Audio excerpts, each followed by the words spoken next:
കടൽക്ഷോഭത്തിൽ വീട് തകർന്ന് മാറി താമസിച്ചവർക്ക് ആശ്വാസമായി പൊന്നാനി നഗരസഭ. Shoppika weddings, the bridal legacy. കഴിഞ്ഞ ദിവസങ്ങളിലുണ്ടായ രൂക്ഷമായ കടൽക്ഷോഭത്തെ തുടർന്ന് വീടുകൾ തകരുകയും വാടക വീടുകളിലേക്കും ബന്ധുവീടുകളിലേക്കും മാറി താമസിക്കേണ്ടി വന്ന കുടുംബങ്ങൾക്ക് ആശ്വാസമായി പൊന്നാനി നഗരസഭയുടെ അടിയന്തര ഇടപെടൽ. കടൽക്ഷോഭം രൂക്ഷമായ ആദ്യ ദിവസം തന്നെ നഗരസഭയിൽ 24 മണിക്കൂറും പ്രവർത്തിക്കുന്ന കൺട്രോൾ റൂം ആരംഭിച്ചു.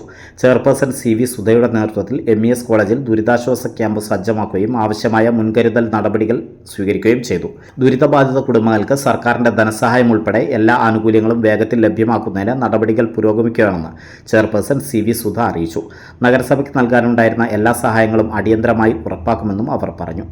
ദുരിതബാധിത കുടുംബങ്ങളെ chairperson CV Sudha, vice chairperson CP Sakeer, പ്രദേശത്തെ കൗൺസിലറും വികസന സ്റ്റാൻഡിംഗ് കമ്മിറ്റി ചെയർമാനുമായ TK മഷൂദ്, വിദ്യാഭ്യാസ standing committee chairperson Soudamini teacher എന്നിവർ നേരിൽ സന്ദർശിച്ച് സ്ഥിതിഗതികൾ വിലയിരുത്തുകയും കുടുംബങ്ങളുടെ ആവശ്യങ്ങൾ കേൾക്കുകയും ആവശ്യമായ സഹായങ്ങൾ ഉറപ്പു നൽകുകയും ചെയ്തു.